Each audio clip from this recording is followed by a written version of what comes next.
It's 7:20 p.m. It's like something like June 20th. This is Saturday. I'm not sure what date it is. 24th, I think, of June 2022. You can see right now the weather has cooled off a little. We had some rain a little earlier, so I was able to get out here and start doing some more work on this hole I have here.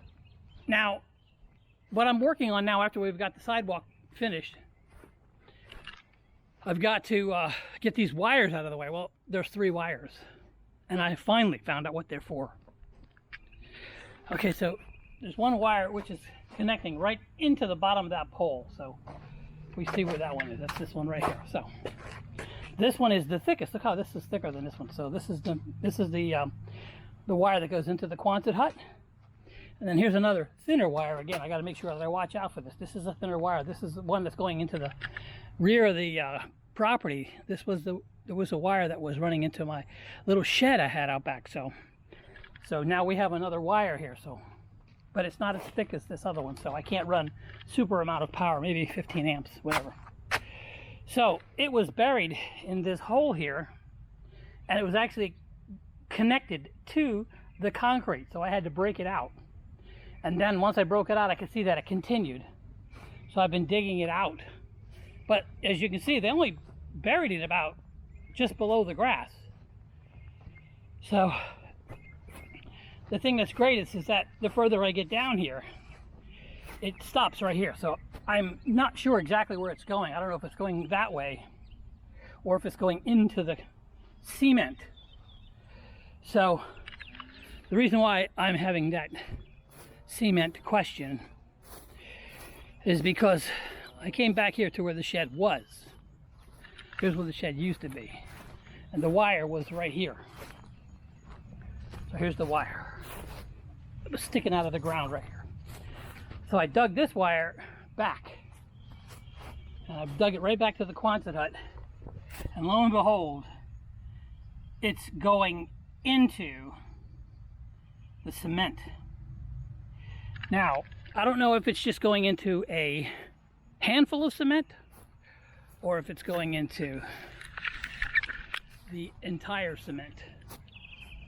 And if it's underneath the ground. So I'll have to whittle my way through that.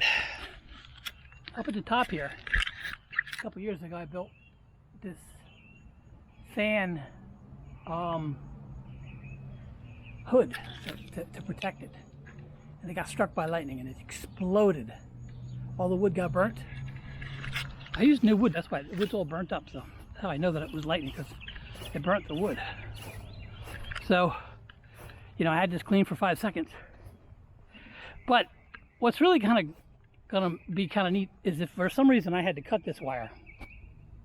This wire is now long enough from this point. If I cut it, I can wind it back and stick it down in this trench alongside with this one and bring it up into the Quonset hut from here. And then the power box is right over here, so it's only about 5 feet high.